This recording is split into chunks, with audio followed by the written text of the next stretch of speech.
عندك فول مدشوش، تعالي بالليه من بالليل للصبح. وتعالي اقولك بقى، حطي عليه حزمة خضرة صغيرة وحزمة كرات صغيرة، بصلتين وسط، وتمن فصوص توم. قلبي كله على بعضه ويلا بينا على العجان.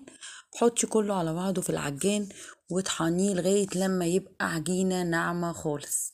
احلى عجينة فلافل دي ولا ايه؟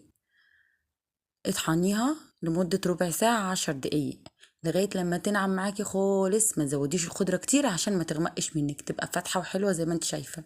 معلقة كمون صغيرة، معلقة كزبرة كبيرة، معلقة ملح كبيرة، وقلبي. ويلا بينا بقى نكيسوهم. هيطلعوا معاكي نص كيلو، هيطلعوا معاكي 4 اكياس زي ما انت شايفة كده. وفي كمان حتة انا سايباها ليها. يلا بينا بقى نقلوها مع بعض. زي ما انتوا شايفين الفلافل حاجة كده بسيطة وسهلة جميلة في البيت، أحسن من نشتريها غالية. بصي، فلافل مقرمشة من بره طرية من جوه، وبالهنا والشفا.